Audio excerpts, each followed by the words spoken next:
Hi friends, హిందువులకి కొన్ని ముఖ్యమైన వ్యక్తిగత చట్టాలు ఉన్నాయి. మన నిత్య జీవితంలో నిరంతరం వాటితో మనకి సంబంధాలు ఉంటాయి కాబట్టి వాటిని మనం ఖచ్చితంగా తెలుసుకోవాలి. అంతకంటే ముందు అసలు హిందూ అంటే ఏమిటి అనేది తెలుసుకోవాలి. ఎవరిని హిందూ అని అంటారు, ఎవరిని హిందూ అని అనరు, హిందువులకే ఉన్న ఆ వ్యక్తిగత చట్టాలు ఏమిటి, అవి హిందువులకే కాకుండా ఇంకెవరికైనా వర్తిస్తాయా అనే విషయాలని నేను ఇప్పుడు మీకు వివరిస్తాను. మీ అందరికి ఒక ప్రశ్న. అనిమల్ మూవీలో హీరో పేరు రన్ విజయ్ సింగ్. అతడు వాళ్ళ బంధువులు అందరూ సిక్ రిలీజియన్ ఫాలో అవుతారు కాబట్టి అతను ఒక సిక్. అతన్ని మనం హిందువుగా పరిగణించము. కానీ గీతాంజలిని పెళ్లి చేసుకునేటప్పుడు హిందూ ట్రెడిషన్స్ ని ఫాలో అవుతాడు. నుదుటిన బొట్టు పెట్టి దండలు మార్చుకొని శివుని గుడి చుట్టూ తిరిగి ఒకటవుతారు. ఈ వివాహాన్ని హిందూ వివాహంగా పరిగణిస్తామా, హిందూ వివాహ చట్టం 1955 వీళ్ళకి వర్తిస్తుందా అనేది ఇప్పుడు మనం తెలుసుకుందాం. అతను హిందూ సాంప్రదాయ పద్ధతిలో వివాహం చేసుకున్నందుకు కాదు, కానీ అతనికి హిందూ వివాహ చట్టం 1955 వర్తిస్తుంది. రన్ విజయ్ సింగ్ సిక్కువాడైనప్పటికీ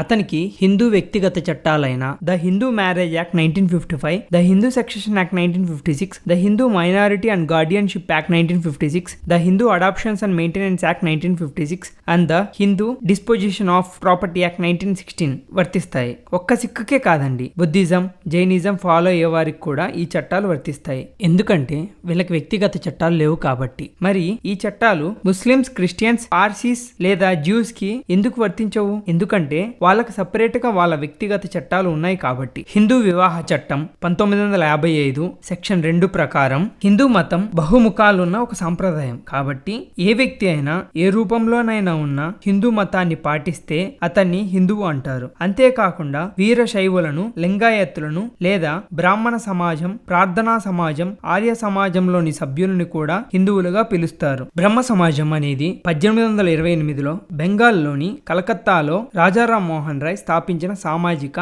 మత సంస్కరణ ఉద్యమం. మలినాలతో కూడిన హిందూ మతంని శుద్ధి చేయడం, ఒక్క దేవుడినే పూజించేలా చేయడం, విగ్రహాలకు పూజలు చేయకుండా ఉండడం మరియు సతీ సహగమనం ఇంకా కుల వ్యవస్థ వంటి దురాచారాలను ఎదుర్కోవడం లక్ష్యంగా పెట్టుకుంది. ప్రార్థనా సమాజం కూడా ఈ విధంగానే ఉంటుంది. కాకపోతే దీన్ని ఆత్మారాం పాండురంగ్ గారు బాంబేలో 1867లో స్థాపించారు. ప్రార్థనా సమాజం కూడా ఒక దేవుడినే పూజించడం, విగ్రహాలకు పూజ చేయకుండా ఉండడం ఇలాంటి వాటినే ప్రచారం చేస్తుంది.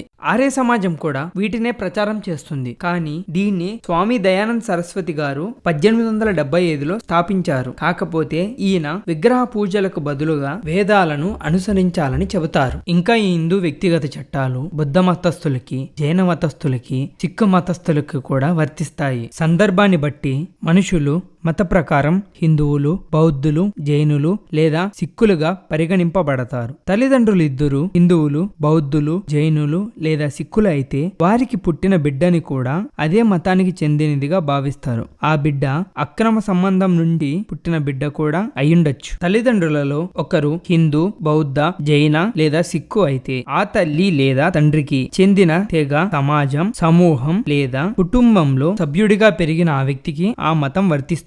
అక్రమ సంబంధం నుండి పుట్టిన వారికి కూడా ఇది వర్తిస్తుంది. ఉదాహరణకి మాజీ ప్రధాని ఇందిరాగాంధీ హిందూ, తన భర్త పార్సీ మతస్థుడు. అయితే రాజీవ్ గాంధీ హిందూ మతస్థుడిగా పెరిగాడు కాబట్టి హిందువుగా పరిగణించవచ్చు. ఇంకెవరైనా ఈ మతాల్లోకి మారినా లేదంటే తిరిగి మళ్ళీ ఇదే మతంలోకి వచ్చిన వాళ్ళని హిందూ, బౌద్ధ, జైన లేదా సిక్కుగా భావిస్తారు. అప్పుడు వాళ్ళకి ఈ చట్టాలు వర్తిస్తాయి. ఇప్పటిదాకా చెప్పినది ఏది రాజ్యాంగంలోని ఆర్టికల్ 366లోని క్లాజ్ 25 యొక్క అర్థంలో ఉన్న ఏదైనా షెడ్యూల్ తెగ సభ్యులకు వర్తించదు. కేంద్ర ప్రభుత్వం అధికారిక గెజెట్ లో నోటిఫికేషన్ ద్వారా వేరే విధంగా నిర్దేశిస్తే తప్ప కొంతమంది ఏ మతాలని పాటించరు, కానీ అనాది కాలం నుంచి వస్తున్న ఆచారాలను పాటిస్తారు. అట్టివారికి కూడా ఈ హిందూ వ్యక్తిగత చట్టాలు వర్తిస్తాయి. కాబట్టి క్రైస్తవ్యులు, ముస్లింలు, పార్సీ లాంటి మతస్థులు కాకుండా వేరే ఏ మతాన్ని స్వీకరించిన వారైనప్పటికీ మీకున్న హిందూ వ్యక్తిగత చట్టాల్లోని హక్కులను తెలుసుకొని వాటిని సద్వినియోగం చేసుకోవాలని కోరుకుంటూ ఇట్లు మీ శ్రీరామ రవితేజ.